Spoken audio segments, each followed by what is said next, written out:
മംഗളവാർത്ത 3-ാം ചൊവ്വ. മത്തായിയുടെ സുവിശേഷം 11-ാം അധ്യായം 7 മുതൽ 15 വരെയുള്ള വാക്യങ്ങളുടെ വിശകലനം. സ്നാപയോഹന്നാനെക്കുറിച്ചുള്ള സാക്ഷ്യം. സ്നാപയോഹന്നാനെക്കുറിച്ചുള്ള സക്കറിയായുടെ സാക്ഷ്യമാണ് ഇന്നലെ നാം ധ്യാനിച്ചത്. അതേ യോഹന്നാനെക്കുറിച്ചുള്ള യേശുവിന്റെ സാക്ഷ്യം ഇന്ന് നാം ധ്യാനിക്കുന്നു. പാപത്തോട് വിട്ടുവീഴ്ച കാണിക്കാത്തതിനാൽ കാരാഗൃഹത്തിൽ അടയ്ക്കപ്പെട്ടിരിക്കുകയാണ്. വരാനിരിക്കുന്നത് നീ തന്നെയോ എന്നന്വേഷിച്ചറിയാൻ അവിടെ നിന്ന് അവന്റെ ശിഷ്യന്മാരെ യേശുവിന്റെ അരികിലേക്ക് അയക്കുമ്പോൾ തന്നിലൂടെ നടക്കുന്ന ദൈവത്തിന്റെ കാരുണ്യ പ്രവൃത്തികളിൽ ഇടർച്ച തോന്നാതിരിക്കാൻ പറഞ്ഞുകൊണ്ട് അവനെ തിരിച്ചയക്കുന്നു. തുടർന്ന് യോഹന്നാനെക്കുറിച്ച് തന്റെ ശ്രോതാക്കളോട് സാക്ഷ്യപ്പെടുത്തുന്ന ഭാഗമാണ് നാം വായിക്കുന്നത്. ജോർദാൻ നദീതീരത്ത് വളരുന്ന ഞാങ്ങണ പോലെ കാറ്റിനെ ചഞ്ചടിക്കുന്ന സ്വഭാവമല്ല യോഹന്നാന്റേത്.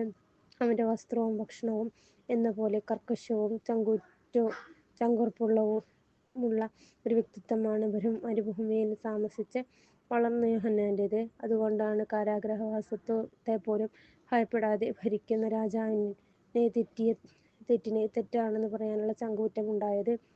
കാരണം അവൻ ദൈവത്തിന്റെ പ്രവാചകനാണ്.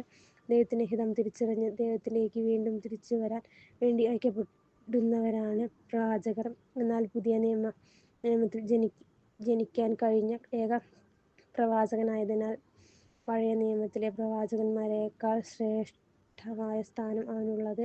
സ്ത്രീകളിൽ നിന്നും ജനിച്ചവരിൽ ഏറ്റവും വലിയവൻ